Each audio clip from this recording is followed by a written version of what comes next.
Do you know how much money comes into Kenya daily through crypto? In terms of trade? In terms of trade, I've done something in the US, I want to be paid through Binance. I've done this, a lot. A lot. You can find even around 2, 3, 4, 5 billion per month. It just so happens that we have a leader that does not embrace it. By now, the CBK should have a clear policy on cryptocurrency. They should have a clear, conducive environment on where they stand. The banks by now should be able to embrace the use of inter-crypto exchange. Something like M-Pesa, I've seen that they're working with Binance, but they should have pushed now, for example, something like M-Pesa, we should have our own M-Pesa platform as an exchange of crypto because it's that big. So I feel like we are missing on an opportunity.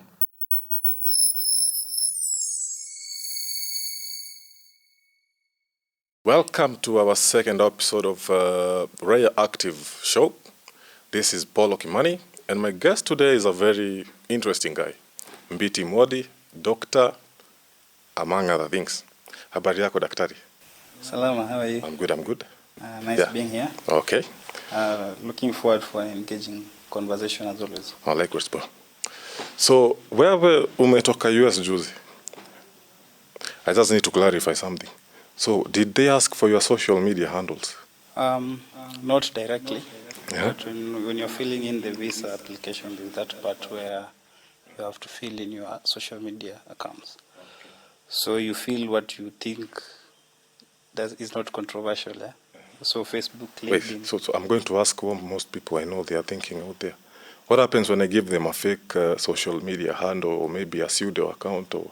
No, you can, but they have a good auditing and investigating team. That's why you're told even before you go to the interview, they already investigated your social media. From where you sit, do you feel that's a bit of a gagging or a control of? I mean, this goes to both of you. Does it feel like you're being gagged on what you can say or cannot say? Free speech. Yeah, it's ironically, the US is the world of free speech, but I think it's gagging. It's also limiting on what you're supposed to say. Polo. I mean, myself, to be honest, I'm going to be very frank here. I have no intention of going to the US. And I know that is one of their ways of colluding with the government, especially when we consider that the Prime Cabinet for Foreign Affairs, Musalia Mudavadi, who has done nothing in his county, Vihiga, despite being in government. You're from Vihiga? Yeah. Interesting. After being in the government for, I think, is it 30 years? He has done nothing. Saying that now we are not going to be allowed to go to the US because we are fighting the government, the wrong government online.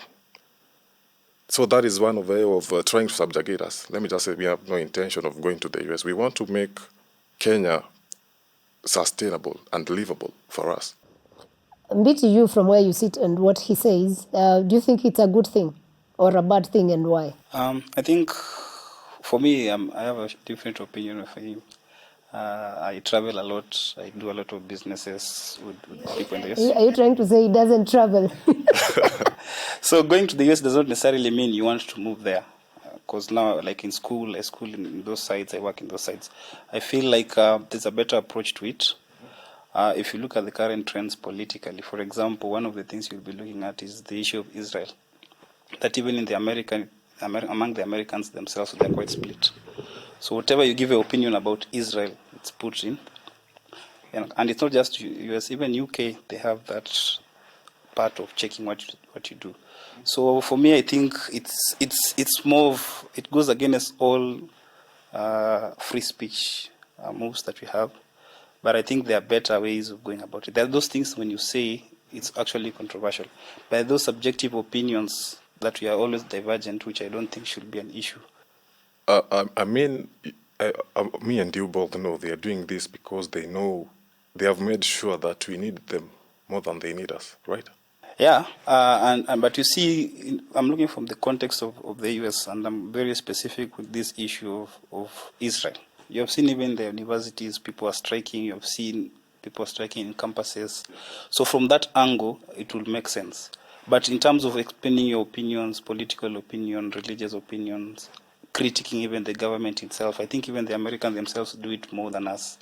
I think it could be just one of those things that they're trying to, with the new administration, they're trying to limit. If you see what has been trending today with Nyakundi's thread about people being denied visas, you find it's actually sometimes very intentional, that they want to gag us, they want to limit us, especially the new administration.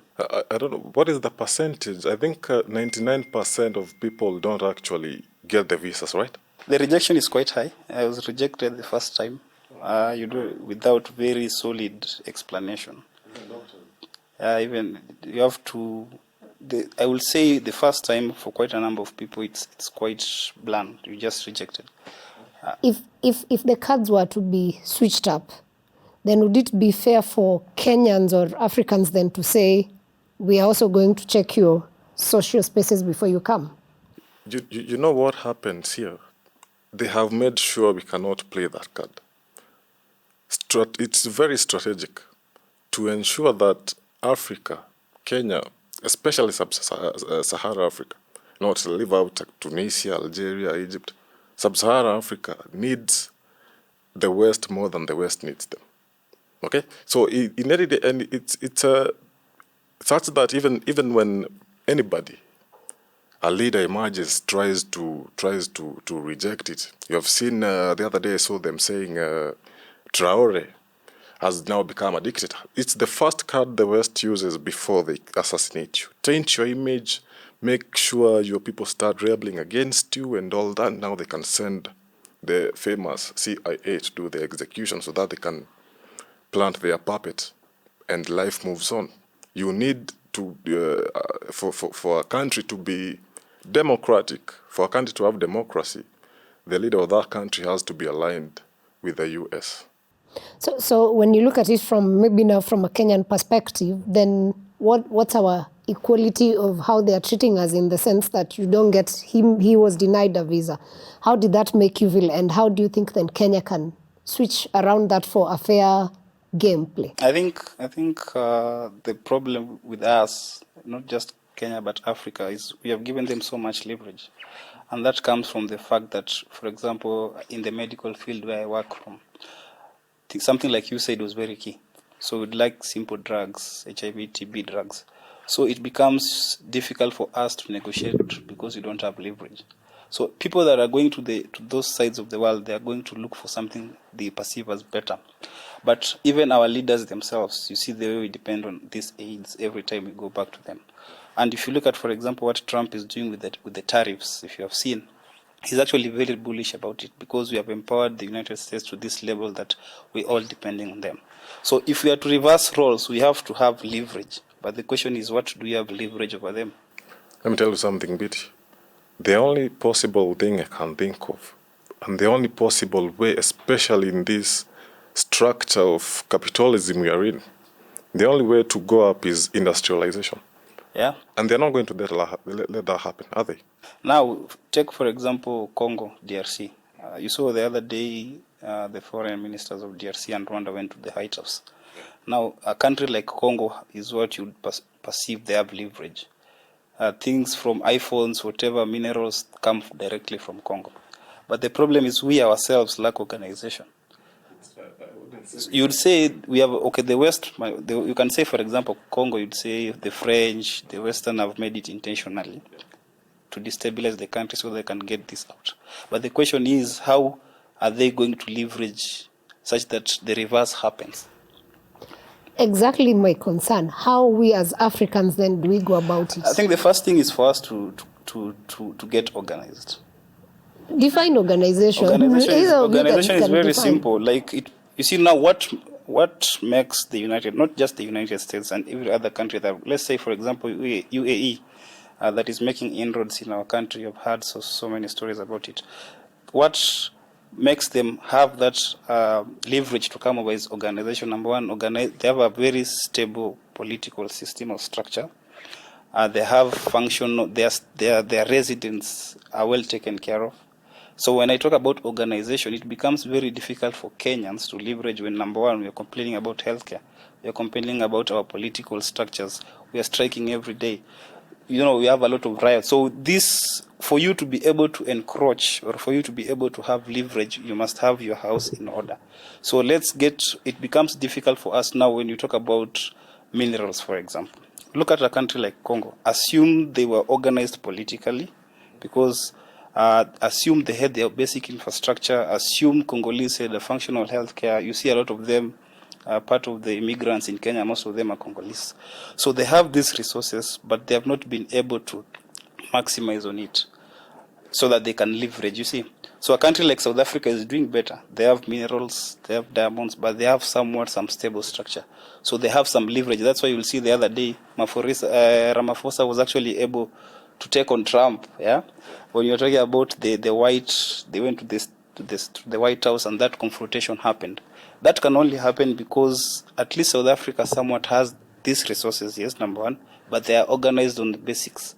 So they have that leverage. They have the audacity to say, no, Musk, you're not going to bring Sterling at home, his birth country.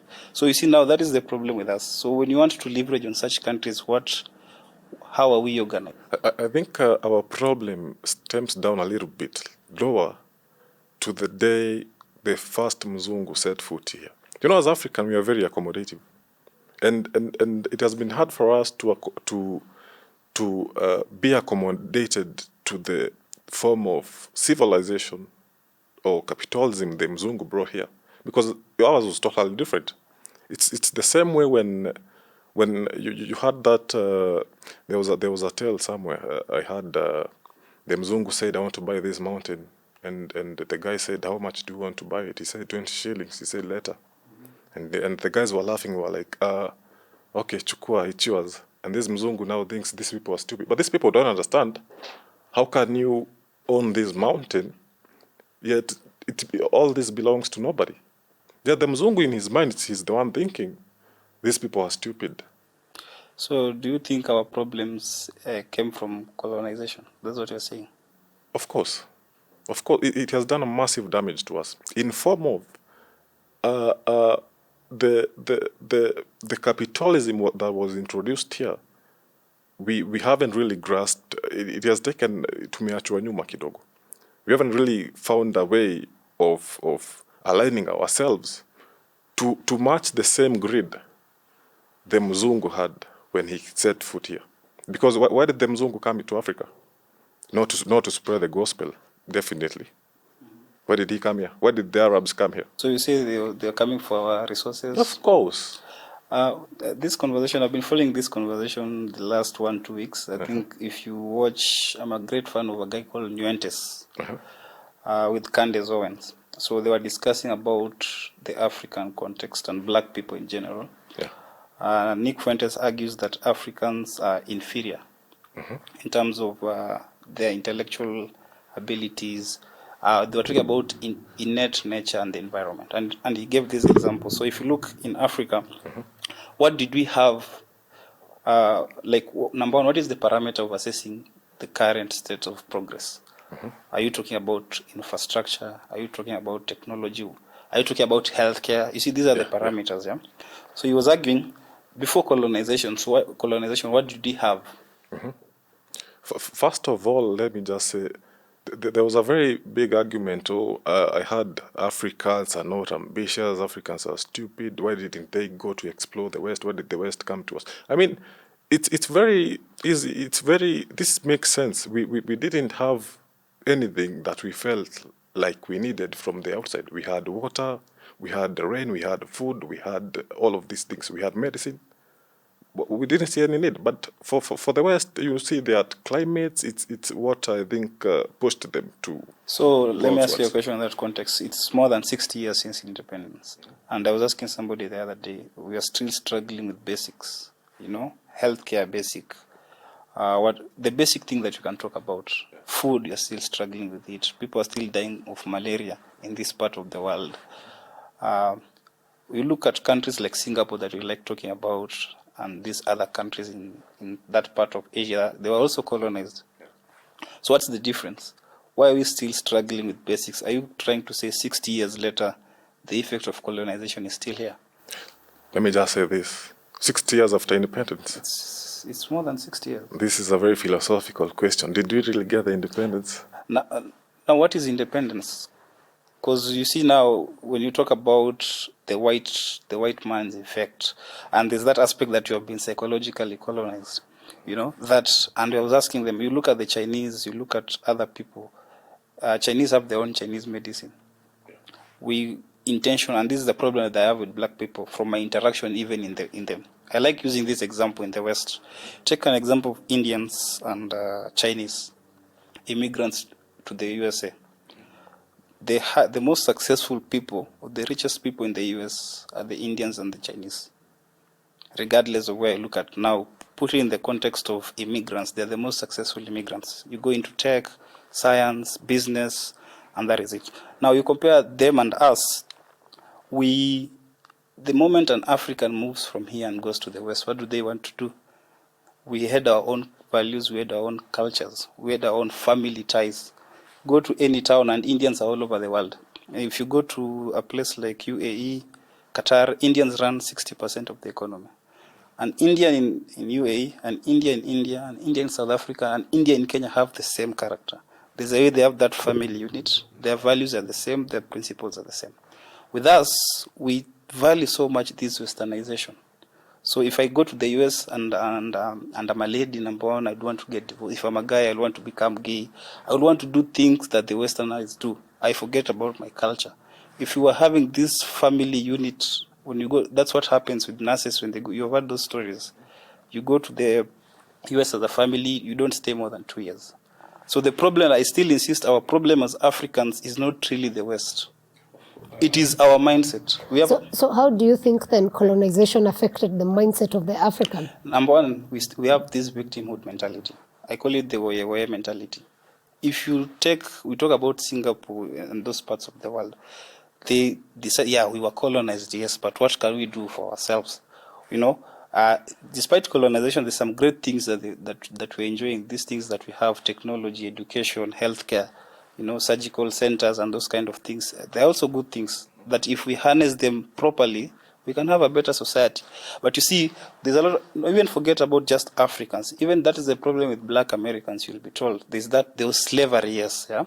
We don't dispute that slavery had a very serious impact on them. Psychologically, societal structure, the white man had this strategic disintegration of the black family. But that said and done, there has been tremendous progress. You can access the same schools that they do, okay? You have access to technology, you're educated. So there's something that you should do for yourself. But that might be true on one side, but when you look at it from the African perspective, the systems we use today were put by the colonialists, right? Then don't you think the colonialists left systems to ensure the longevity of their colonial? This goes to both of you, by the way. And then with that, then we are not able to break it, because if you break it, then you're going against democracy. But the question is, there are some countries that have broken away from the notion of democracy. Now the question is, do you have the autonomy, even just the thought autonomy, to break away? You say the white man brought us this kind of education system. What stops us from coming with our own education system? Because it's so deep, to uproot it, it's going to take massive effort. So we decide to deal with the status quo. We're trying, that's why me and you are yeah. So my only argument with that logic is we actually acknowledge what they say about Africans, that we are incapable of having something for ourselves. You see, when you talk about medicine, for example, let's talk about religion, for example. Why did we abandon our own religion? Polo can tell us, when he was here on an episode, he said he doesn't believe in Christianity 100. So maybe. But before they came, there was a religion. Of course. So the Indians still do their Indian wherever. The other day I was in UAE, and there's this funny group of people. I don't know, they come from that part of Asia. They were walking with towels. And they are very confident, and then everyone were looking at them, but for them they were actually okay. They are very proud of their whatever they used to do. Why are we putting on the clothes of the Western? Why are we following their religion? I think for Africa they came differently, and remember I mentioned we are very, very much accommodative.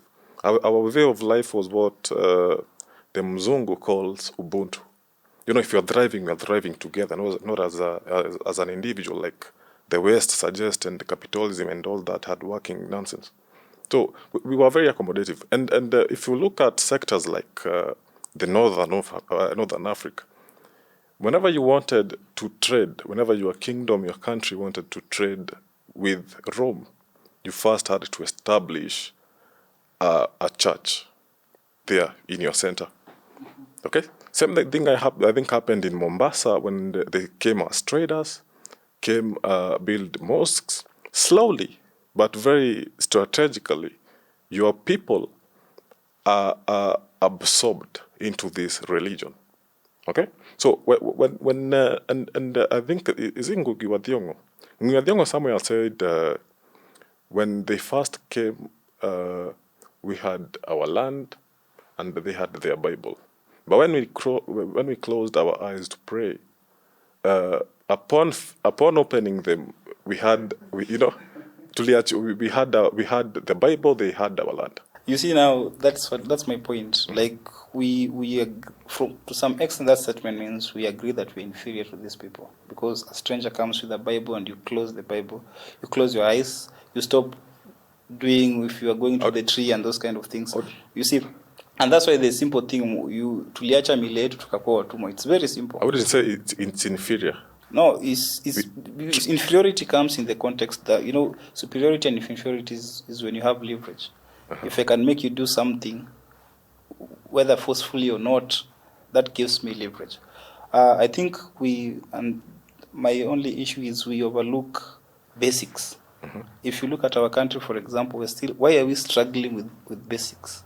Because the disintegration that was left is... No, it's not disintegration, it's individual decision.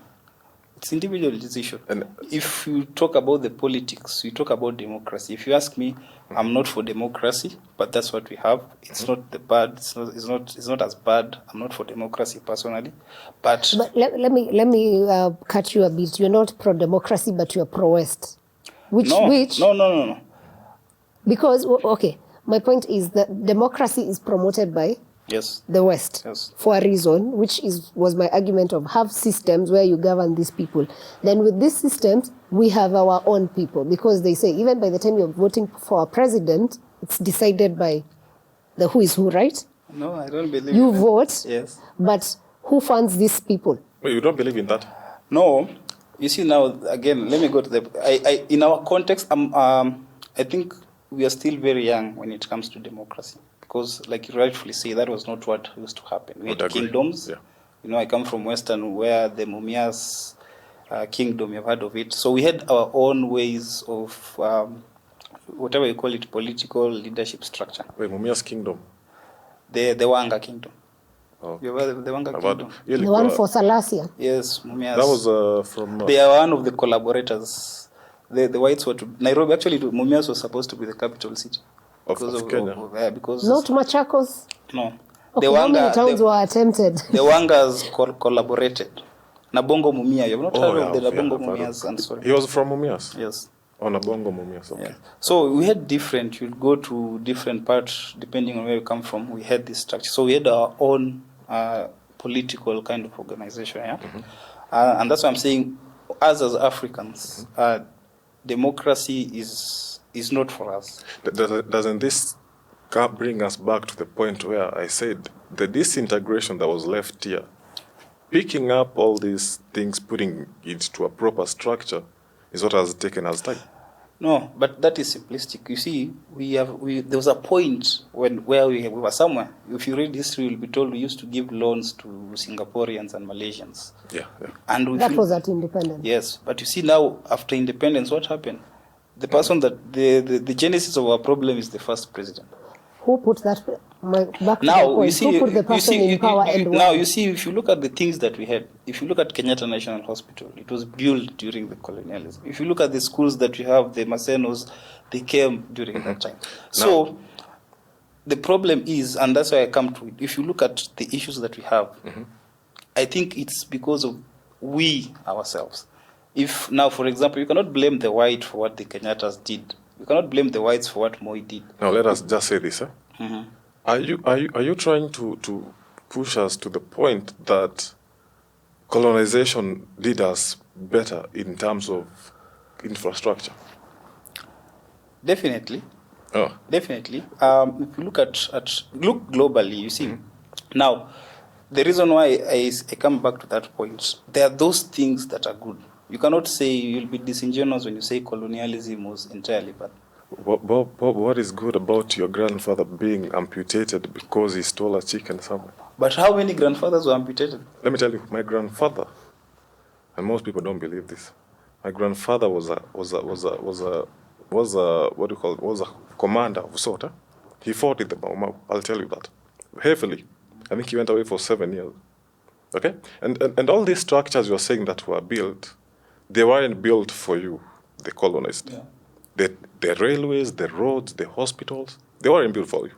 They were built to serve the Mzungu as they continue their expeditions here. Okay? So my grandfather, and inakuanga a very sensitive topic for him, because when you even actually consider it, when they came back from the bushes, these guys literally used to sleep on top of trees. Most people I know don't believe that. When he came back, all of these things they were fighting for, by majority, was the land. I think he got around 6 acres. Those who didn't, Jomo Kenyatta was an activist, and the other day I saw he has like 500,000 hectares of land, just one man. These people who didn't go to the bushes, these people who weren't the ones sleeping with ants and rodents, got nothing. Now, okay. Now, do you blame? The infrastructure you are talking about wasn't for this person. Definitely. You see, I'm not saying they were doing these things for us. You see, even KNH, if you read the story, they were building it for themselves. Wouldn't you agree that ourselves, we would have elevated to such level, though not the Western way, but our different, even if we had, because we had our own architecture, engineering, and all that. You see, now, that's why I'm saying, that comes to the question, where are we now? Where is the world now? If you look at the formation, United States was colonized, The USA was also colonized by the Brits. If you read about the democracy of how the United States came to be, it came after the Civil War. People fought. People were fighting. There was a lot of chaos. Are you leaving behind the point that No, I'm just coming to tell you the difference. I'm going to tell you the difference. And if you look, the reason why the more than 200 years of the United States democracy, and you look at how it came to be, how the states were formed, how these people were signing those treaties, it becomes more from a personal intrinsic value. That there's this nation that we have to build. That's why you see those people are very proud of their country. There's this nation that we have to build. There are those people who are pro-slavery, there are those people who are anti-slavery. They had to fight. The Confederates had to come. And now they had to decide to sit down, establish structures, and form a country. And it's only after then that they realized this development. It's not by coincidence. And yesterday I listened to Museveni and it was making a lot of sense. Yesterday I was talking about the US is not the most... it's not the only, gifted country with minerals. He was talking about South America, for example, and the Middle America. There are so many countries, Caribbeans, blah, blah, different countries. All of them want to go to the US. And he was giving a very simple, and he was talking about the unity of East Africa. I think it was after this Samia Suluhu thing. He was saying, United States, people are not going to the United States is not heaven, but people think USA is heaven. Why? Because the Americans themselves decided to make it their heaven. They decided to unite their 50... I don't know if you're in the US, they have 3 different time zones, yeah? It's like you have 50 Kenyas into one. Basically, the whole Africa into one continent. Do you know what it takes to be that united? Their politics is one of the more... Forget about this thing we have in Kenya. Their politics is very brutal. I think you have seen split into the middle. They differ on ideations, they differ on simple things, abortion, Planned Parenthood. They're actually very split at the middle, but at the same time, they're very united when it comes to the United States. Okay, when you look at how Africa got its independence at the beginning, first country essentially was Ghana, right? Yeah. And the beginning, Nkrumah had this dream of a united Africa. We even had OAU where there was all this. then where did the rain beat us? Because now, clearly it's not just a Kenyan problem where we are not united. It's an African. So what exactly is the problem? And then how can we then, if we're not able to restructure our system as just one country, then how do we... The 50. And that's what Museveni was saying yesterday. Now, when you talk about Nkrumah, what happened to him? I think he was out of the country, overthrown. Lumumba's, I don't know, his best friend, you see, who's sponsoring this? No, Yeah. you see, now you're back to blaming these people. These things, You're not blaming. listen, They actually. it's called. Is there a difference between it's victim? called- Are we now blaming the victim? It's called scapegoatism. You see, if I come to you today, Polo Kimani, and I say I want you to murder this person, you have actually the autonomy to say no. Who? If you're From what context are you speaking? No, for example, when you say what happened to Lumumba, we have seen this context of internal. Let's look at Zimbabwe, for example. Mugabe was given the country. Okay? He decided to do away with the white farmers, chase them away. What happened to Zimbabwe? Sanctions. Even in South Africa, even for the sanctions, what did he do at his... as a leader, you see, like what Burkina Faso are doing. They have their restrictions, but you can see Traore is doing something. There's very little you can do when you're being twisted from all sides by structures that have been put up to ensure when you start doing something. I'm saying political goodwill, and that's something that we love. That's what we lack in every aspect. You look at Traore, and why I'm a big fan of him, because there's that political goodwill to do good. You have cut off the French, you are being sanctioned, but you're doing something for your country. I also think the factor of time is also being not considered, because yesterday these people didn't see things more clearly than they are seeing them right now. Especially during this era, we have social media. If back in the days, propaganda was very easy to spread, and I think that's one thing that happened in was it Nicaragua or Guatemala or Argentina? What happened to Che Guevara? It's all the West focuses, and don't say I'm scapegoating, okay? So, but here's also another thing. What you're calling scapegoating would also be the same thing the government is doing here when they kill protesters. Where are protesters being killed? Because they are demonstrating. Okay? So if you stop demonstrating, you are being killed because you're demonstrating. You see, we ignore very important things. I think we are talking. I still go back to us intrinsically, which is the most progressive country right now. Talk of China. What is the culture of the Chinese? Okay. We have a president. We have a political. What is the culture of our politicians? The Westerners or the whites here, we were colonized by the left.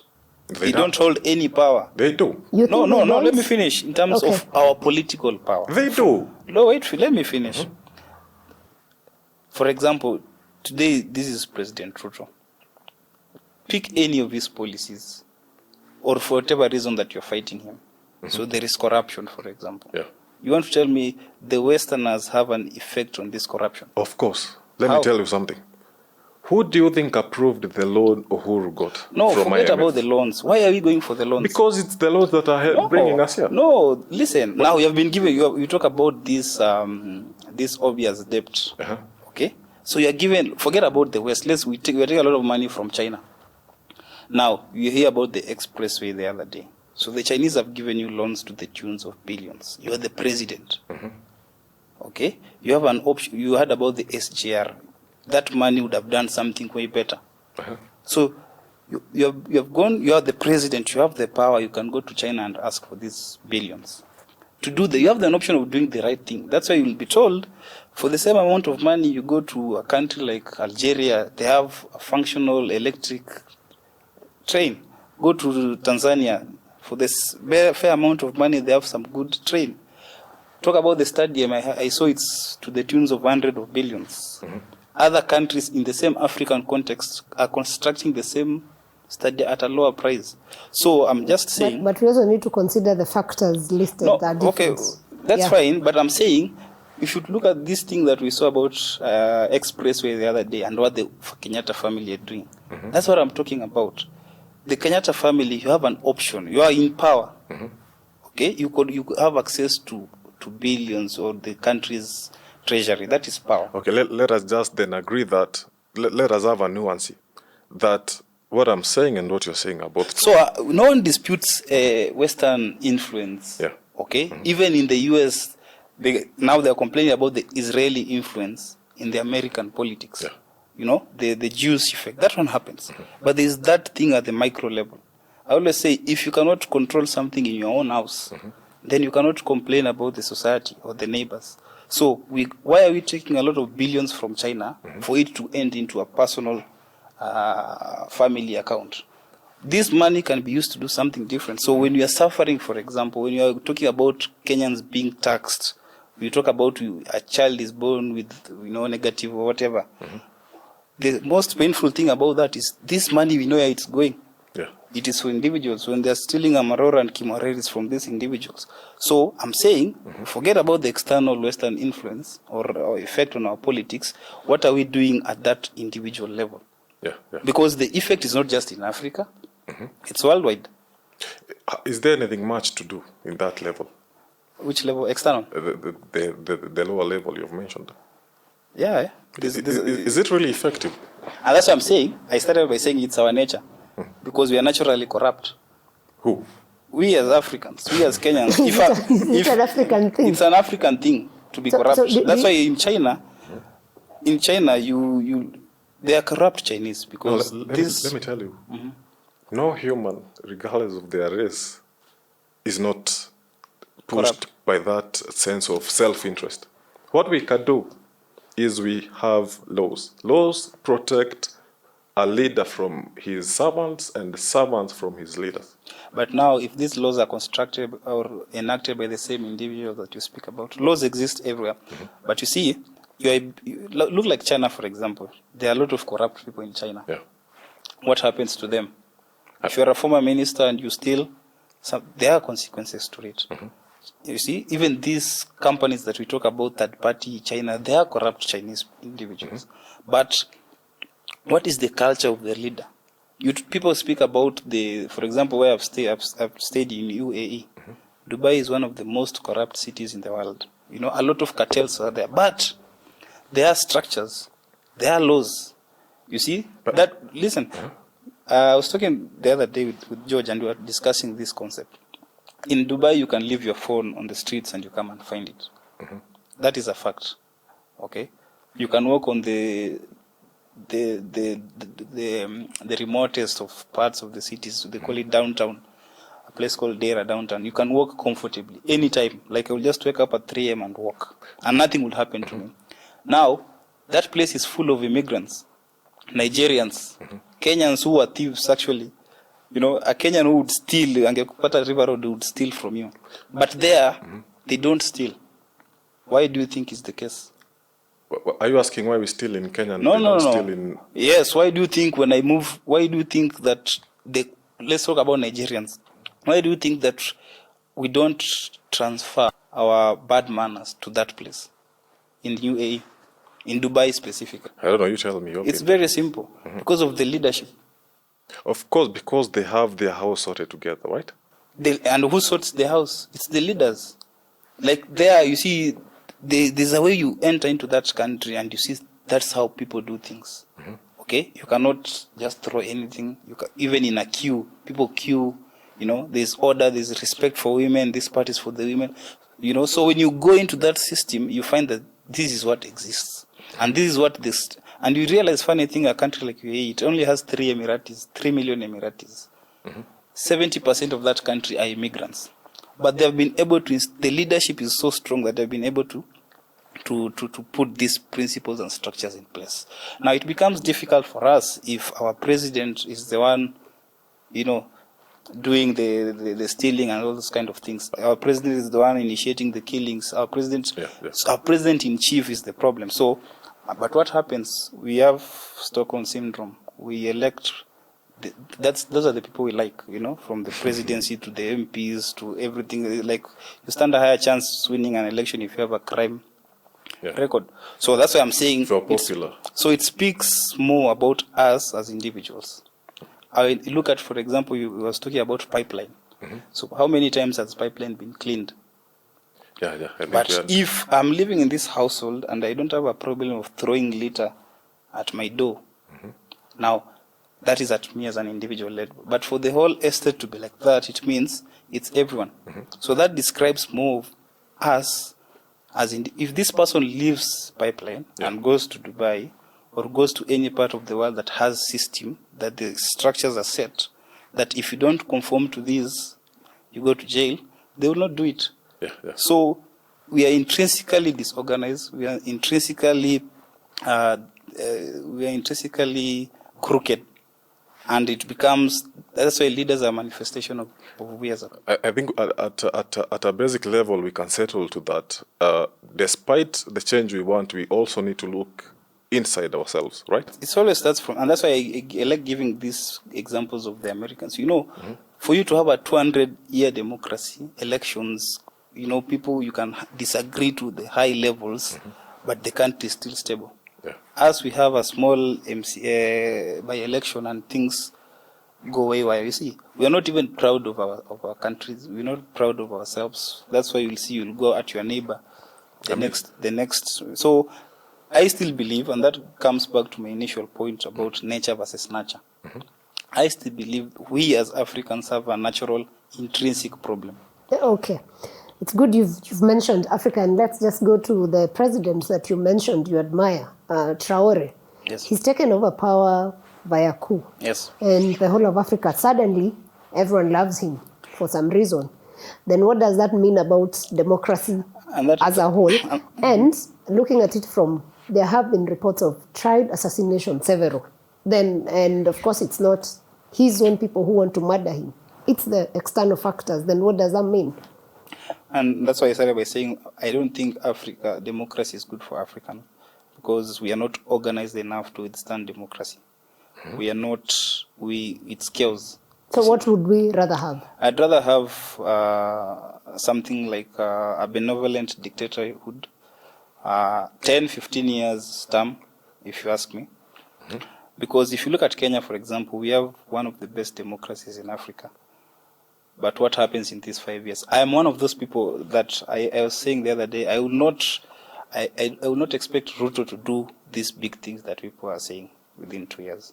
Would you say there's a difference between a benevolent dictator and an authoritarian?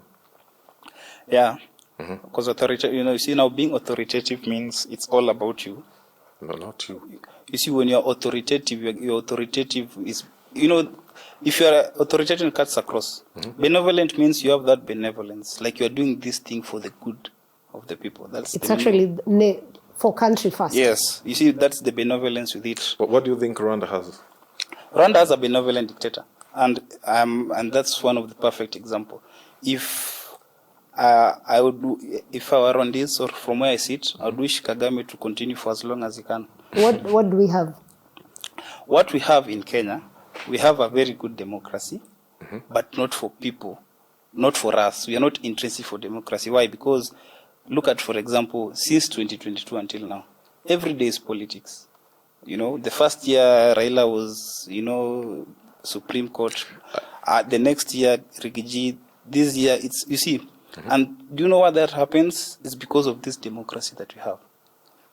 So it becomes very difficult for us to have a meaningful, targeted growth. I mean, wouldn't you agree that this is happening because everything from where we sit, from to the lowest of the level, is politics? And you see, that's politics democracy, because what do we have? So we have this American-like structure, we have a developed government. We have 47 counties, unnecessary cost for us. We have, counties, equivalent to states. We have MPs equivalent to Congress. We have senators to those levels, MCAs and those kind of things. Unnecessarily costly. Unnecessary politics from the grassroots level to the top. If you go to that local ward where you come from, there's always politics at that level. To the MP, look at now, for example, in Westlands. The MP has already started campaigning for 2027. He has left Westlands. He's going for governor. That's what I'm saying. For us, democracy is actually retrogressive for us because the cost that comes with it. Number two, people don't work. People politic every day. So when you go and look at your television, what are they saying? Every day is politics. I don't even watch Polo, TV Polo, anymore. do you believe that? Or what do you feel about us? Do we need dictatorship or democracy? No, And why? I don't think our problem is that deep. Huh? Our problem, if today we said everything is going to be done by the book I mean the Constitution, the problem isn't in our Constitution. The problem is in implementing it. Okay, and I wouldn't really try to subjugate Africans and appraise the Chinese like this guy is doing. You know what happens in China? I don't know if they're going to come for me if I say this. In China, right now they're putting themselves out there. Okay, buildings, roads. In China, and I trust my sources because they told me this in this business. When they are coming to a place like Kenya, in the budget they have set aside, there's something they call the consolidated fund. So this fund, they are very much against corruption, as long as it doesn't happen in China. So when they're coming here, they have a fund set aside to bribe your minister, your president, maybe. I mean, this True. guy is possibly taking a lot of it. That is true. And your Ken directors, all of it. Yeah. So this guy is no saint. No. But as long as the crime scene is in their house. You see now. But then doesn't it make sense to what you're I'm arguing saying. about? Because we as a people, why won't we then say no? No. It's about leverage. What China is doing it's modern. I call it modern colonization. It's not like in the 60s or when they were coming where you'd use guns and seize people. You see, so their only leverage is economic expansion. China wants to be like the US. Before US used to have arms everywhere. You said NATO everywhere. So China is coming with these goodies, low-hanging goodies for us. Yeah. So that you had them, they're taking some ports, Mozambique, you default on loans. So you can't blame China because they want to be the superpower. They are working on their military, they're working on their technology, and they have this financial power. But the most important thing any person is, if you're a shrewd businessman, that's what you do.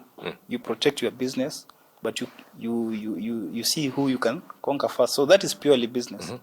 But you take that corruption back home. That's what I'm saying. You face the consequences. Of course, I'm not saying that we don't have corrupt bastards. So we are not saying that China are not, nobody, there's no human being who is a saint. Okay. But there's societal order.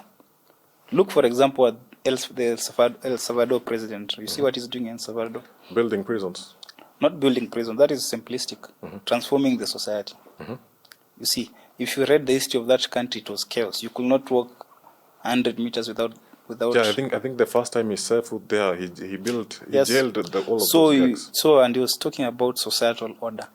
That it's difficult for us to build something meaningful if we are disorderly at a personal level. So if at a local university you cannot have meaningful politics. I was in UN during Babu's time, and whenever there was elections, it was chaos.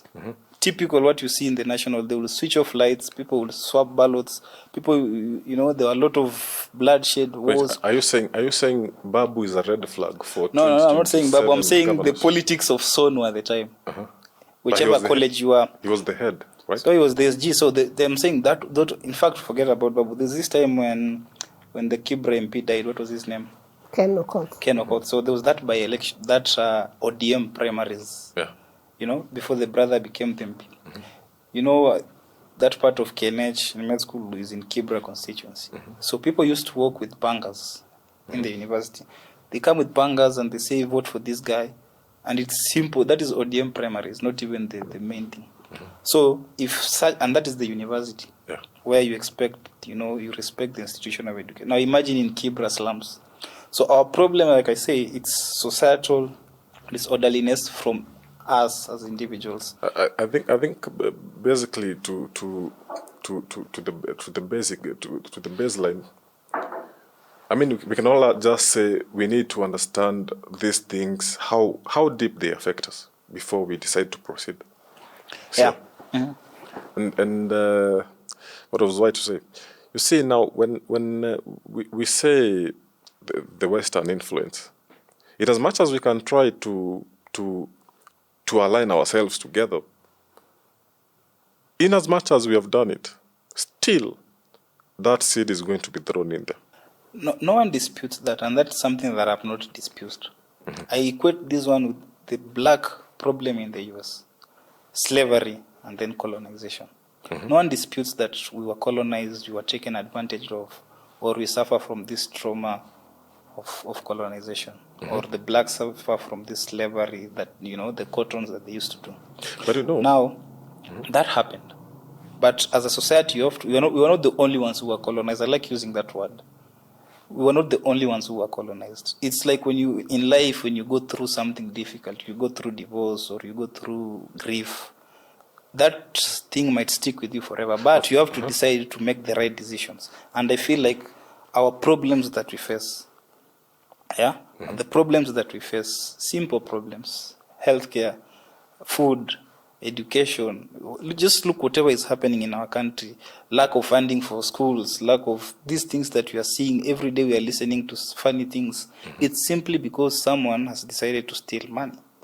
So it's simply because they are misplaced priorities, because it's simply because there's a family that is raking in billions and we are paying this debt. Simple. Of course, I agree. So as much as there is Western influence, they determine our politics, they want our minerals, they are all those kind of things that happen. Okay, let me just cut you there. Then don't you think these colonizers and Westerners actually want that destabilized society so that they are able to take in more of our resources? Because you gave an example of Congo. Yes. So the more destabilized it is, the better for the... And you see, let's look, now we like focusing on Congo alone. But I'm we saying... can even do Sudan. No, but I'm saying... Even Kenya. Listen, Kenya, let me give you a very interesting concept. That is the United States, yeah?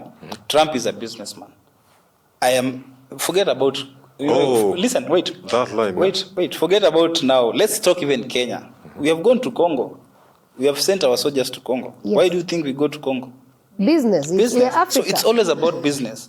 You see, Trump comes and told the Congolese, I'm going to come for your minerals. In exchange for this, I'm going to stabilize this part of Congo and build you some roads. If you're going from Goma to Kinshasa, there's no road. So I'm going, because I'm seeing you guys have good minerals, but you're struggling with the Rwandese, let me sort it. What did he do in Ukraine? He came in and said, I'm not going to send anything to Ukraine unless I come from your precious metals. And that Zelensky actually had to sign. Ukraine are giving precious metals for exchange of United States military prowess. That is purely business. Any reasonable government, if you're the president today, and you think there's an advantage you can take, like in Somalia when Kibaki took us to Somalia. I don't think it's that simple. Eh? No, I'm saying it's about leverage. If this country A has leverage over country B, that's what they will naturally want to do. So your argument about values goes to waste. You see now, if you talk about values, and this is what I've said, it will be very disingenuous or myopic of us to think politics go hand in hand at a macro level with values. I mean, who are we emulating?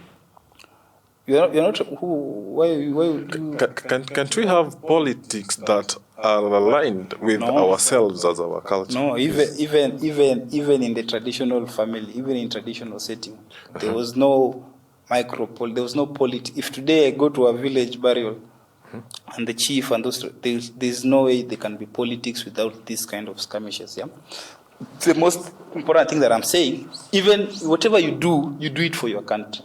For country. Country first. You see, if you are the president of Kenya, forget about the values. From that analogy, isn't that what the US is doing in Africa? You see, now the US has, now there's the concept of leverage, like I've said. So whatever the Americans are doing, they're doing it for themselves at that macro level, right?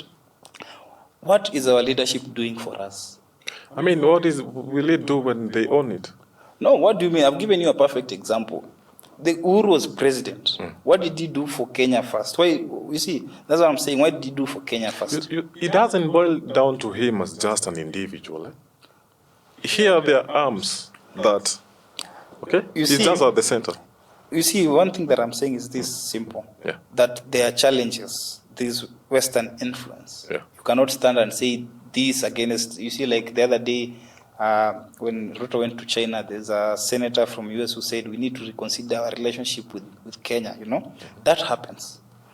And those are things that are beyond our control. Let's say beyond our control. You can't control. As a peasant. Yeah, you can't control, yeah. But, Lovely. but there is that thing that you, for example, let me give it a simple analogy. You work for the government, you are an employee.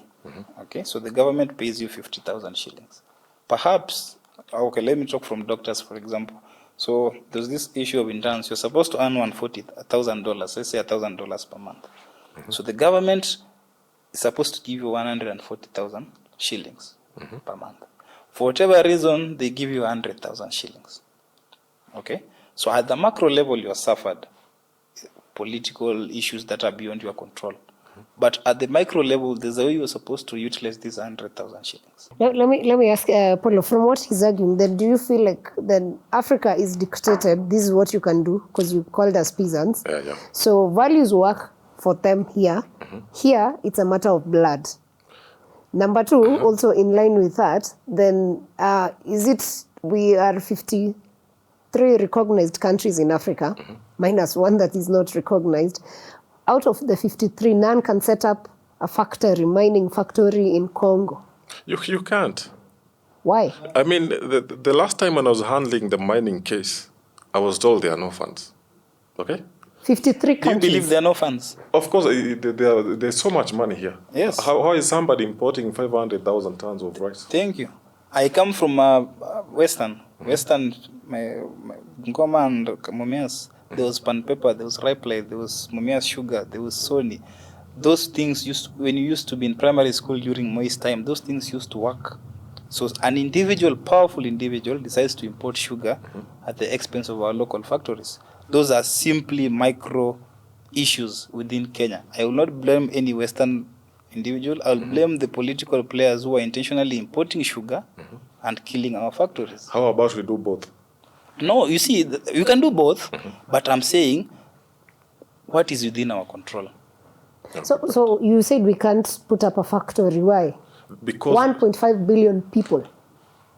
I mean, when you put it like that, it's very hard because even people have decided to come up with cooperatives. Somehow they don't work. I mean, if these are national resources, okay, the government itself is the one that should be handling this, okay. But when you look even some of the clauses that our government officials sign, they are going for loans in China. They are told we want this mine, and we are going to come with our trucks. We're going to come with our people. And they are going to be excavating this sand, copper, and we are going to give you this money. Okay, so if you decide to handle some of this, let's say if you want to build a mine, the money has to come. Even if it was to be set up, it wouldn't really be of help to us. At least not right now. We have African Union. What's the essence then? Who controls the African Union? The European Union. Who funds it? Why do we need them to fund us?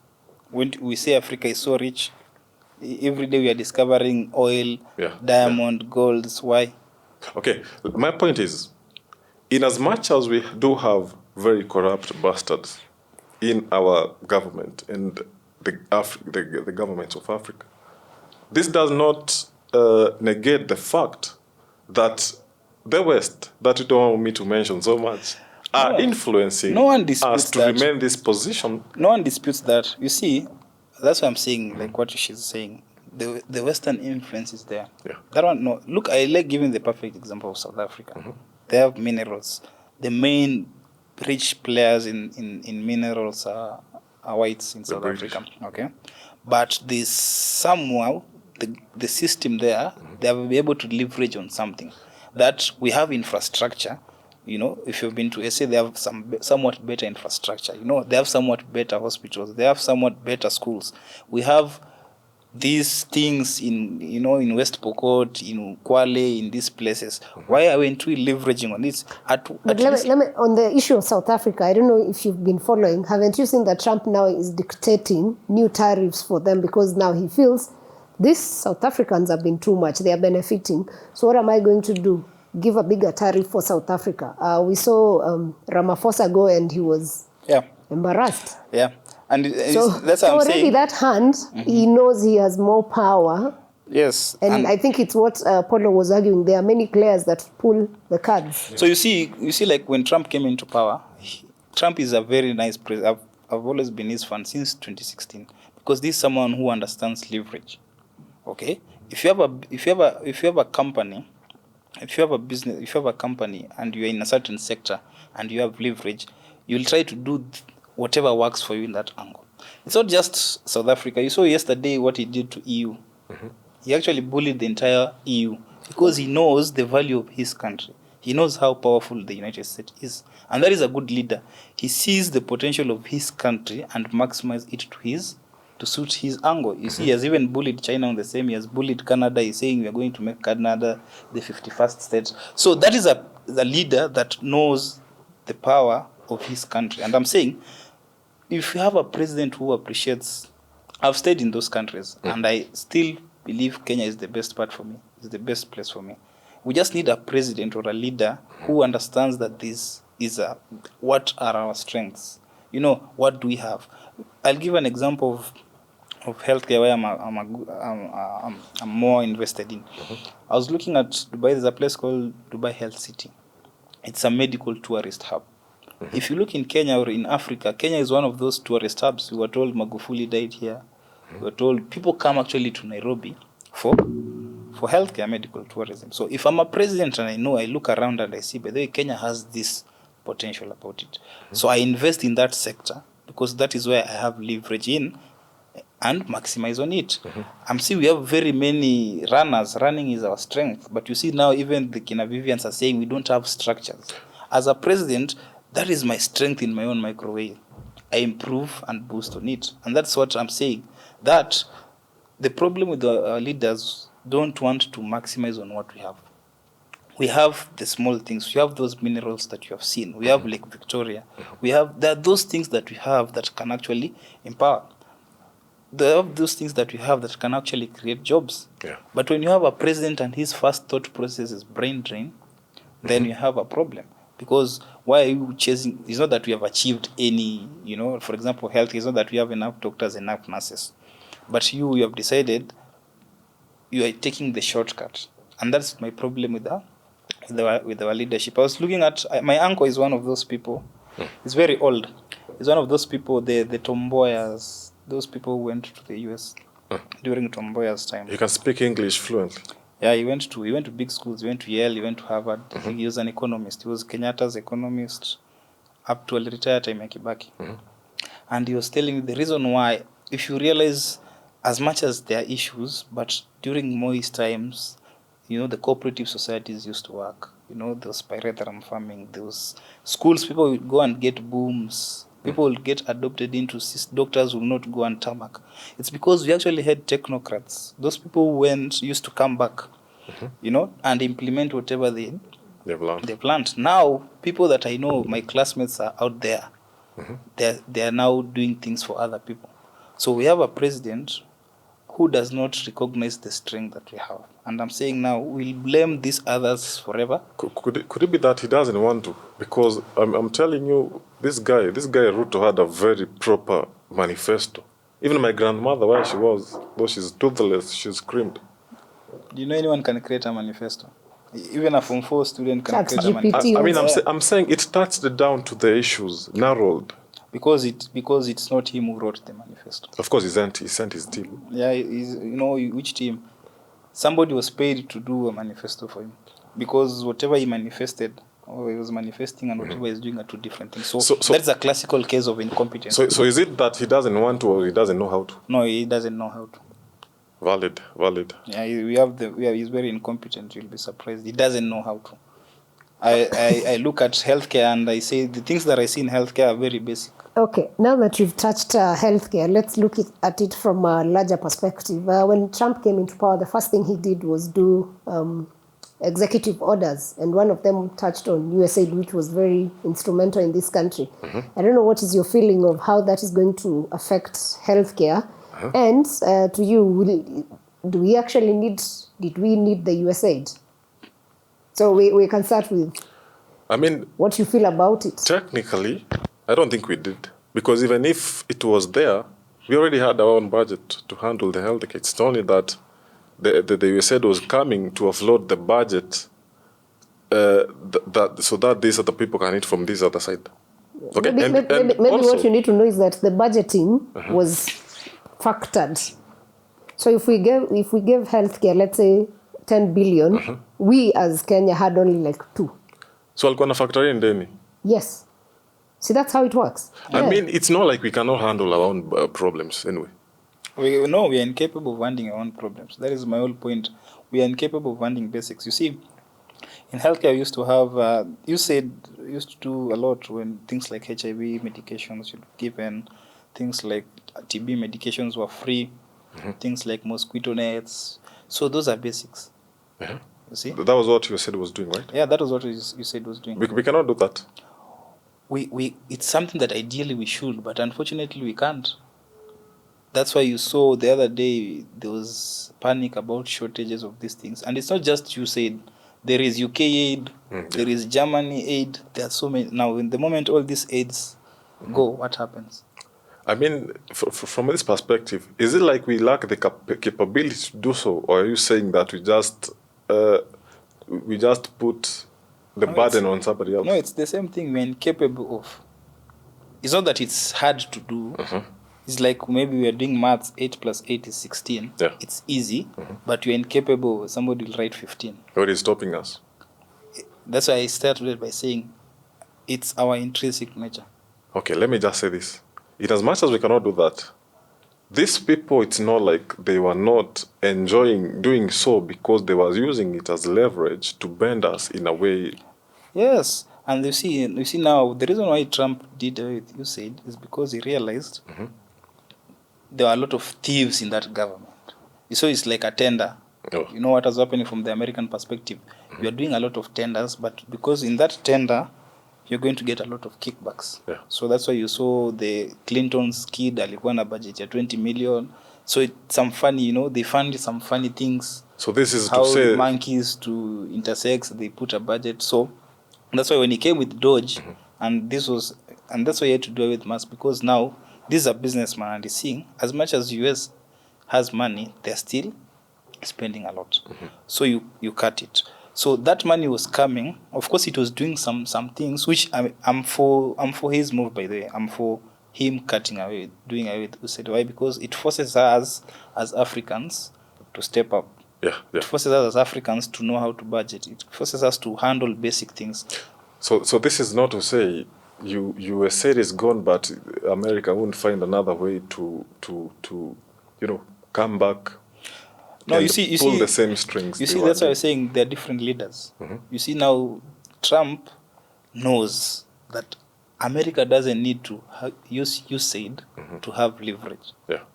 You see, that's the different perspective. That you see what he says about NATO. America is the biggest funder of NATO, but he says I'm going to withdraw funding from NATO because he knows when he does that, it's not that they are benefiting much from war there. They are getting minerals, but they still have leverage. Okay. So what he's trying to do is trying to use another angle, because he said, okay, we have these fundings that you're doing all over the world, but Americans are suffering. You see, the price of growth is growing up. The economy is not doing well. But let's not act like America has an economy anyway. America functions on fiat, so. No, that you see now that the point is what works for you. That's what I always say. What works for you? What gives you power? What gives you leverage? So even in our own context, like I've said, in healthcare, for example, I just feel like this was a good move, and we are not short of smart, brilliant people, by the way. Of course. It just so happens that you have a leadership that does not see that, or doesn't want to see. No, because perhaps it works. I was talking to someone on another podcast, and we were talking about. I was telling him about something like technological innovation. UAE has a president, a minister of AI. He's 33 years. He has been there for 8 years. So this guy was appointed minister at 27. He's one of UAE's best. It has taken you have gone study, you come back, you're given a ministry. And currently UAE is the third leading country in AI after US and China. So I was telling him, in the context of technology, Kenya is I think after South Africa and Nigeria, we're the third highest consumers of technology. Kenya. And like you saw the other day, we are the top users of something like ChatGPT in the world. Do you know what that means? And we're only 53 million. And we're only 53 million. What are we so searching? As a president or as a leader or as a government, that if you consume, I was telling this guy, we have a government that does not consume data. Because me as a data analyst or as a data scientist, I'm looking at that and I'm seeing there's a lot of potential. So I need to have someone who has to go and see what is happening, what is this ChatGPT. So I need to have a permanent secretary of AI, somebody that understands technology. Yeah. So from there now, I see, okay, what can I do A, B, C, D? There are so many things, AI in agriculture, AI in education, AI in healthcare, that can create jobs. So we have a president that so this guy was telling me he does not know that. Okay. And I was telling him, no, if you are a president and you don't know that, then you're incompetent. You see? So even when Trump was campaigning, he had to embrace Bitcoin and crypto. Yeah. He had to do a Trump coin. He had to know that votes are coming from podcasts. And it flopped, the Trump coin, no? No, it didn't. He cashed out. It was about cashing out. You can create Kimani. So he scammed them. You can basically. no. You can. That's the beauty about. You can create Kimani coin today, and people decide to run away with it because if you have that influence. So I'm saying the point is that there are those aspects that we are supposed to leverage. So this guy was telling me, the president is not aware that crypto can do this. I was telling him, by the way, I'm into that field of crypto. I was telling this guy, I went to the UAE consulate and I was talking to one of those guys. And this guy told me one thing. So Kenyans go to that consulate to complain. So there's a guy who had been scammed around $20,000. He was exporting avocado. Dubai, they went to our office like this. They met this person. They exchanged things. Next time he goes to that office, it's not there. He was scammed. So I was talking to this guy. I was telling him, you see, if somebody can raise $20,000, and it's not that he's a young man who has tried to do that, then that tells you about the potential of our youth. Do you know how much money comes into Kenya daily through crypto? In terms of trade? In terms of trade, I've done something in the US. I want to be paid through Binance. I've done this a lot. A lot. You can find even around 2, 3, 4, 5 billion per month. How is the use of crypto and things like that going to affect Kenya's economy and politics? I think for me, I have said it's a good thing. It just so happens that we have a leader that does not embrace it. You look at some countries like Alfa I was talking about. Bitcoin is one of those legal form of exchange. Again, especially for people who want to access global markets, there are a lot of things that can be done. It's one of those areas I feel that the government, by now the CBK should have a clear policy on cryptocurrency. They should have a clear, conducive environment on where they stand. The banks by now should be able to embrace the use of inter-crypto exchange. Something like M-Pesa, I've seen that they're working with Binance, but they should have pushed now, for example, something like M-Pesa, we should have our own M-Pesa platform as an exchange of crypto because it's that big. So I feel like we are missing on an opportunity. Number one. Number two, a lot of revenue is being lost because there people don't pay taxes. In where? Yeah. Like there's no way KRA gets to you. Of course, that could be an issue here. We are saying they don't want to embrace it because this is suicide for us. No, you see now, but you see, me, I don't have a personally, I don't have a problem with paying taxes. Of course, I also don't. Yes. I'm just saying these people don't want to look at this from this perspective because they see the dangers that are coming. No, but I'm saying now this is what I'm saying. You see, like what Trump has done. Yeah. So they have embraced cryptocurrency. That means it comes with regulation. Of course. That means the central bank or the IRIS has to come in. So what the government should do, it should come and embrace it. Okay. You understand? So that you create a conducive environment. You make me feel safe. Okay. That I can tell somebody from there to send here. So what happens now? The government through there, I don't mind paying 5%, 10% taxes. In all of this, I haven't heard you mention anything about right or wrong.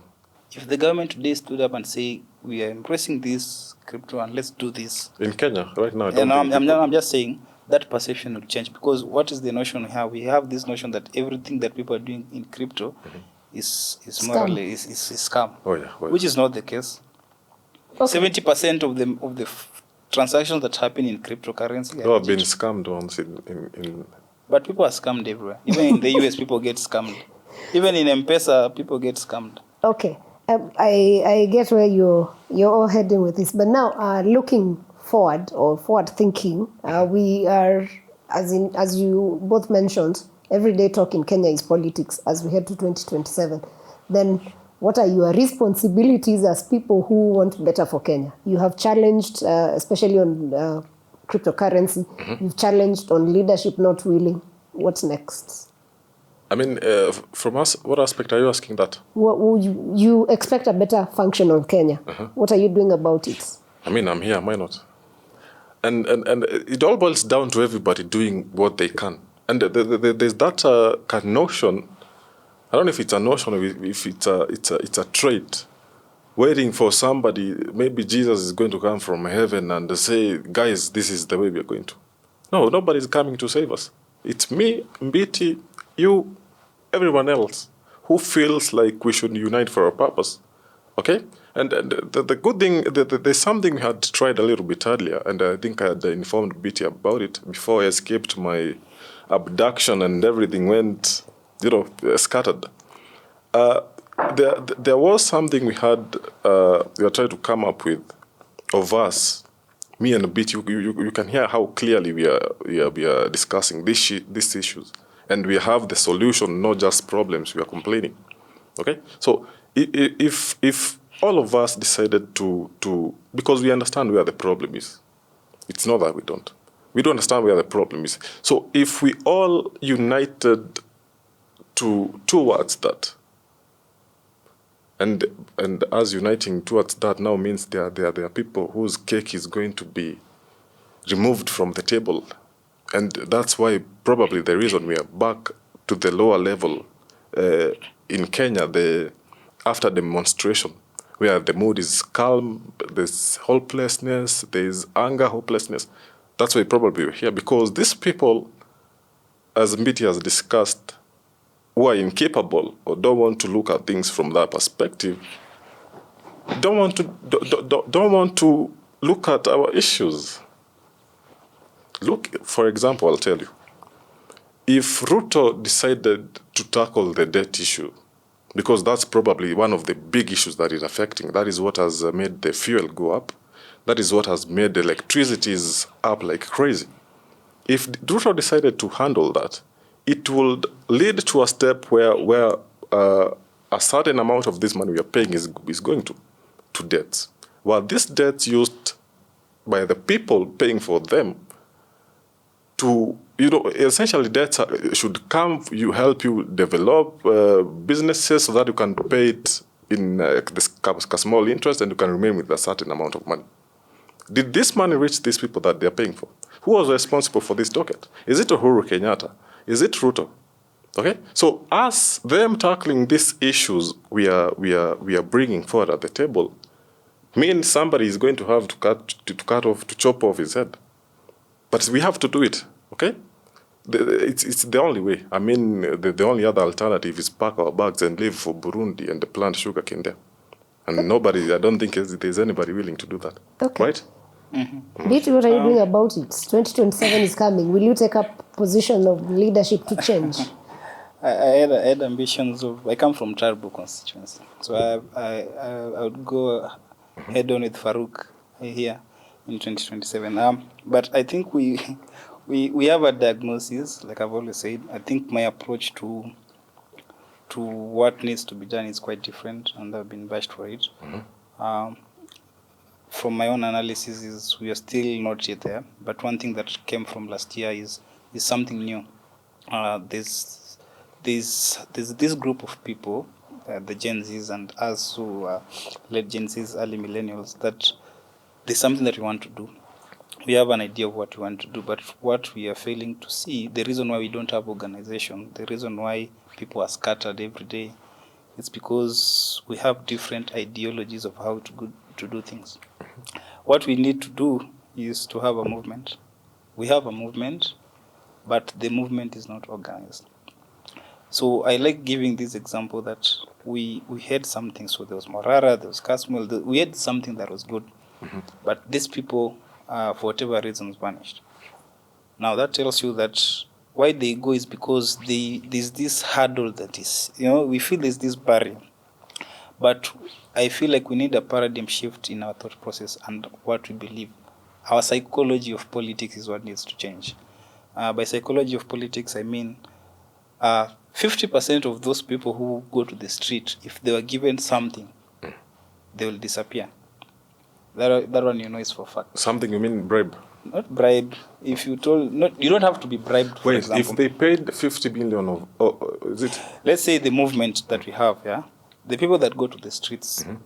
If Ruto today decides, it's not even bribe. Let's give them a job.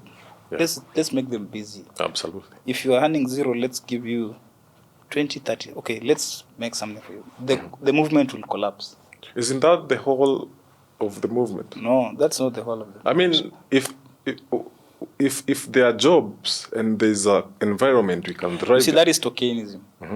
That is not jobs. Because if I go to the street, I'm you are not speaking jobless. From a point of. No, I'm giving bribing. an example. Do you know a good number of people that went to demonstrate were not jobless? A good number of people that were fighting against finance bill will still do a life without. Me personally, it's not that I go to the street so that I can give. You get? So that's what I'm saying. There is an ideology that we have. But 50% of the people, even 75% of the people, once I give you a dangling fruit, you'd abandon the movement. Not to mean that Ruto will now become a better president or anything of the sort. Okay. So we need to have a movement, and that's why I told you the ideology of the movement. For example, the problem that we have, if you speak today, the young men that are trying to do this civic education, if you ask them, tell me 3 things that you want, what are the 3 things that you stand for? I have no idea. You see? So we need to have something that holds. If you are talking about occupying these positions, the only way I can become a member of parliament in Wasingishu is if I join UDA. If I join UDA or ODM like Kasmuel, this guy will be the first one to call me a traitor. I'm not a traitor. I'm saying I have this ideology. I have this thing that I want to achieve, but I'm not seeing how I'm going to achieve it. Because at the end of it all, I have to go to somebody to vote for me. So your ideology is much bigger than your where you stand morally, where you feel as an individual what you should be doing. But who defines the morals? I mean, how do we define evil and good? No, there's nothing like good and evil. That is another misconception. You see, they always say somebody that complains about fairness. You see, who says anyone? It's just common sense. Let me say common sense. You see, when you say something is unfair, it's always subjective, depending on where you stand. Yeah. You see, when you say something is wrong, it's subjective, depending on where you stand. So there's nothing like right or wrong or morals in politics. It's where you want to get. Oh, that's politics is interests. Yes, even the most progressive of countries. Mention any country. There's nothing morally about them. You guys are using a corporate industrialist mentality. No, and I say politics is not that. It's the politicians who are that. Do you believe politics is interests? Of course, we all have interests. Then we're back to the same. We've agreed. Meaning, though it doesn't negate the fact that what we refer to as right and wrong can be measured by the level of suffering and the number of suffering that this action is subjecting to people. Okay? Yes. That's my whole analogy. But the question is, your notion about who is suffering is where you get it wrong. I'm one of those people who spends a lot of time in Mashinani. Almost every county I've been to. And you go and you walk around, you'll be realized the problems that you think you're facing, that person doesn't face. So the concept of suffering, and that's why you see people say, oh, Mashinani, this, because the concept of suffering is subjective. You in Nairobi, you are suffering because you don't have 20,000. Okay? Ule mtu wa Mashinani hana shida because he has 2,000. So that's why I'm saying when you put it from that, and you see, that's why Ruto won because of dynasty, Mama Mboga, Nini, you see, that is, and that's why I'm saying we need a paradigm shift in our political. That's how Trump came to be. He came from the escalator and he said, I want to be president, and he formed a movement. So that movement, he was able to dismantle the Republican Party. That movement was able to win the election. Okay. And he came back. That's why Trump can say anything and get away with it. Because for him, he understands the ideology of politics. That it's not about you. I know you are suffering. You see, there was one time he was arguing with Hillary in the debate. And then Hillary was saying, Trump does not pay taxes. He does. And you know what he said? He said, yes, I don't pay taxes. But your funders also are billionaires like me. So they also don't pay taxes. So if your funders paid taxes, you will not be able to campaign. So this guy goes there and analyzes, yes, I'm corrupt. But it's not my fault that I'm corrupt. It is the system that is corrupt. But I'm the one who can go against. So you give people a reason why I can go against this. It's only me who can make change because at least I'm not a puppet. So the idea that suffering, that's why I always say, we have this notion that, that's why you see from that part of finance bill, it was quite common. Yeah. From there, people went their separate ways. People went back to their work. People joined the government and those kind of things. So our only mistake is we think my suffering is everyone's suffering. So we don't play the politics of suffering. You put, I always say, as individuals and a society, you need to have a personal principles and philosophy. So you bring a politics of ideology and philosophy. What do I want? What is different? So I was telling you, for example, these guys that are always moving around, holding press conferences, they want to recall Esther Passaris. I'll just ask you one question. Tell me 2 things that you want to do. What are your 2 political ideologies that you want me to embrace? 90% of those people cannot answer that. Mention any one of them. They can't answer that question. So that tells you 2027, these politicians will come back. With the who? Yeah? I think at some point, there's a book called Kaunda, something. Talks about Kaunda. It says how people don't appreciate you when you're home. But when he says Kaunda was his friend, but he didn't see him as big as those people outside there used to see him. So my point is, these guys might seem like they're doing nothing. Huh? Probably because tumezoeshwa kuona the politicians, the ones making the actions are valid. Ours against them could be somehow feel like we are punching the air. And you see, you see now that's the problem. I'm not saying they're not doing nothing. They're doing a lot. Like this guy Mabonga, I see him everywhere. He's doing a lot. Yeah. The problem is doing the same thing as the politicians. What is he doing? You see, that's what I'm saying. What does he do? I've seen them in rooftops.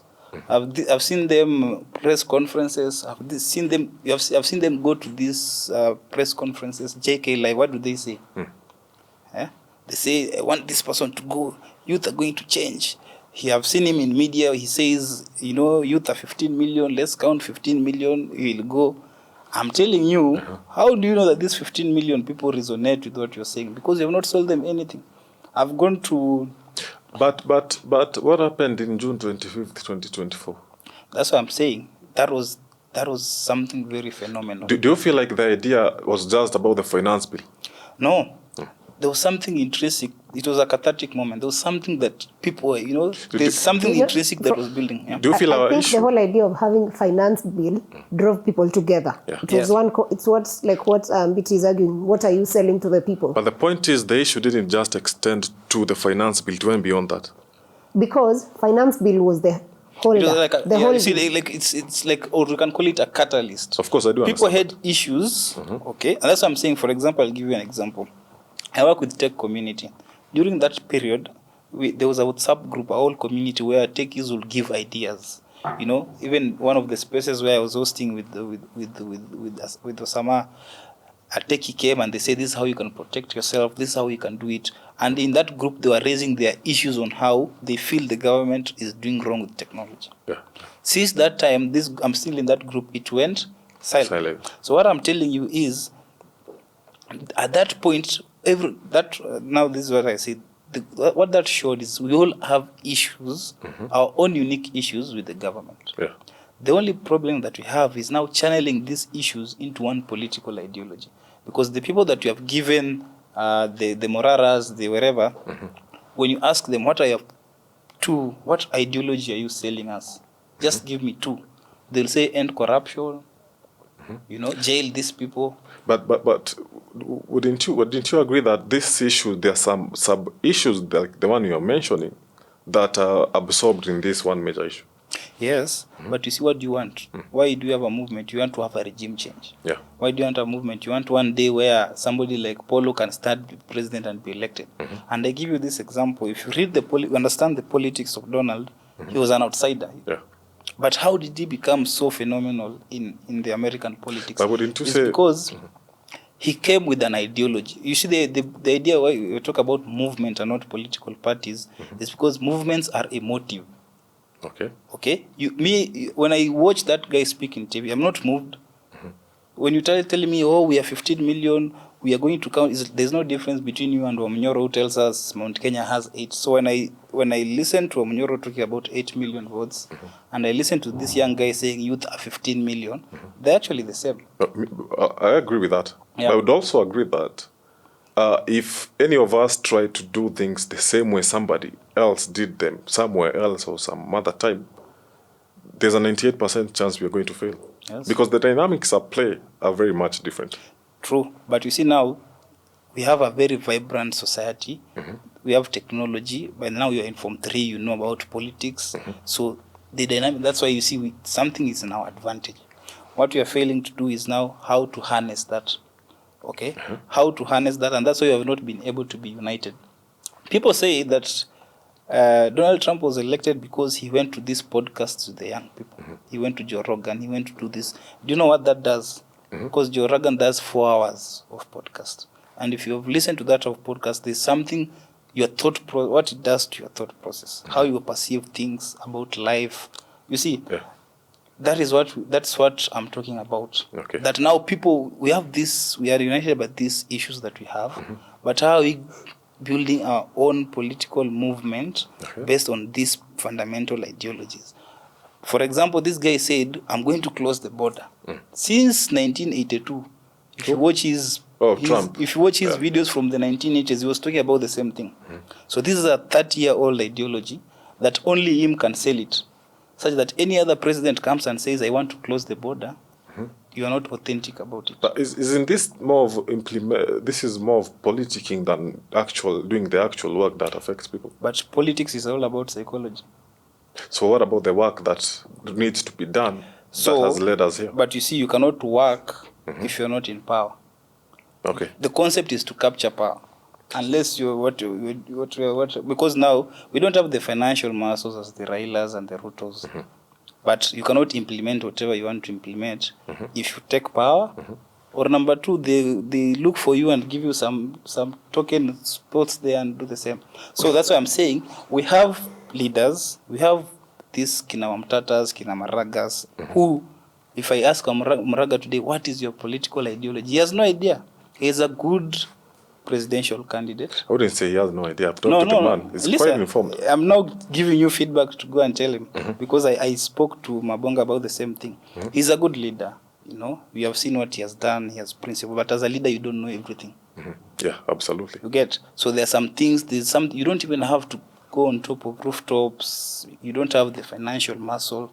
But there's the way you sell something or your people sell something that is different, that resonates with the people. Yeah.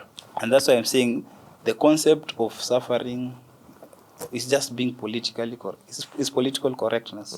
Because the reason why I know people, for example, I've met with doctors from the Somali community and professionals from the Somali community. To them, Ruto is the best president they have ever seen. Why? Because they feel for the first time there's a president who has acknowledged them, who has elevated. You see, the way they say Ruto Tano, Kumi Tena, whatever. And that is political psychology. You see, he has tapped into this. He has seen this group of people. They have been neglected or maligned. They have some number of votes they can get there. Let me give them this. Look at what Joe is doing at the coast. The other day I was seeing him. He has gone to the coast. He is trying to give, Kilifi doing this, doing that. He has given them several ministerial posts. So for the first time, they feel like, Who feels that? The Coastarians. Oh, You don't watch news. that's funny because I was also there and nobody feels that. Forget about you. You are Polo Kimani. Wait until Joho goes there and talks. I mean, it also lies more on PR. And politics But politics is PR. There are things I feel we need to understand, and Yes. maybe that I challenge young people oftentimes. Do not imagine you're falling down from heaven to a new society. It's the same society, and it's not an island. Okay. So politics is not selective. Now that is Polo. He's clean. He comes. He talks. Nobody cares about that. I'll give you an example. I went to this. I was going to collect my logbook, Huduma Center, and then I had a T-shirt. It's written "Ruto must go" is the most corrupt thing. I think. I didn't even know. I just went to that T-shirt and I went to this. So this guy was talking to me. Hey, how are you? And then this guy read my T-shirt. Ruto ni mwizi, he was the worst. It's some funny thing about Ruto. And this guy's face changed completely. So he became hostile and he says, wewe unaingilia serikali yetu, unajua watoto wangu wanasomeshwa na hii serikali, unajua president akiingia hapa wewe umelala jela. And this guy was actually very emotional about it. He was actually very mad about it. And you see, those offices they're just open offices. And everyone was actually, it's like, sasa wameniona kama antagonist.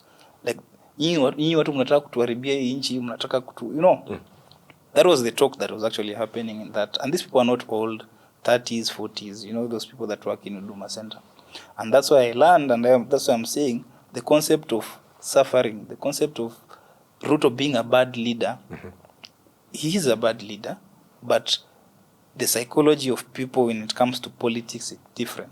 So it became difficult for me to explain to them why your son in high school is going to face some challenges.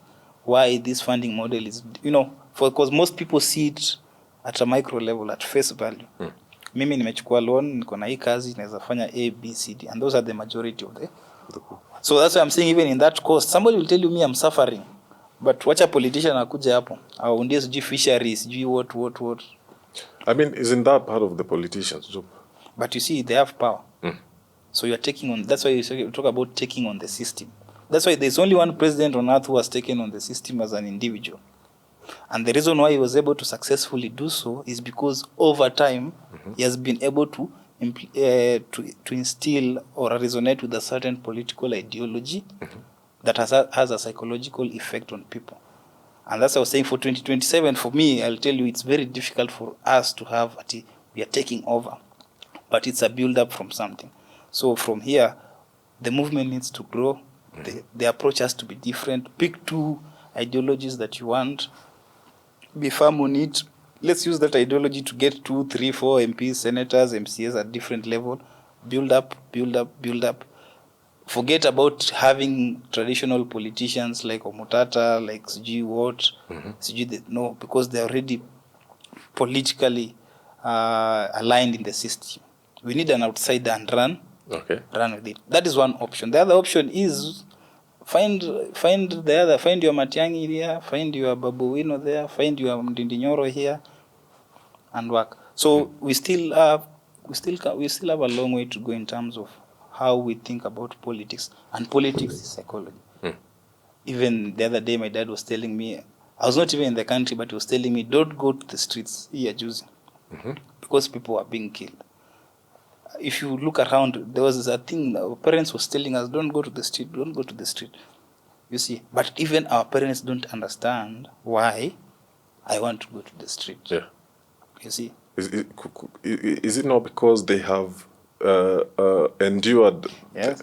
So they grew up during Moi time. In fact, during that time in June, I was sitting with a guy who was part of the 1982 Mumias, not Mumias, Malaba. Yes.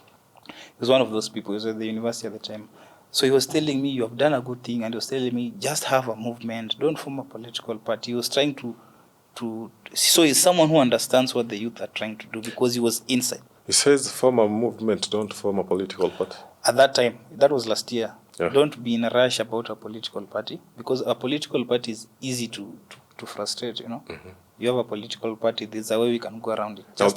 Now this brings us to something I was having a conversation with. What they call disorganization could also be a very good strategy. It's good, but you can be disorganized but united by those ideologies. I think that Morara can say, you see now what thing that was uniting us is a Ruto must. You see that Ruto must go thing. It's not a political ideology. Yeah. But that is what is supposed. So you are supposed to replace Ruto must go with firm ideology, so that me in my corner I'm fighting wherever in my whatever way, but within. How about we don't replace it, but we add some what is fueling it? But what is fueling it? I mean, it's the issues now we are saying. So that's why I'm saying issues are always there. That's why you have, even if Kibaki was a good president, there was Raila. Okay. You see, even if a president performs, there will always be an opponent. Okay? So in places like Uganda and Rwanda, where the opponents are mutilated or they are silenced, you don't see them. Yeah. But if Kagame allowed democracy to thrive, despite what he's doing that is good, they actually become a very serious political opponent. Right. You see? So if you're a good leader, there's always be opposition. So you not liking Ruto is not enough. Okay. Now I think we can settle that to the point we discussed a few minutes earlier, that we are more organized than we are disorganized.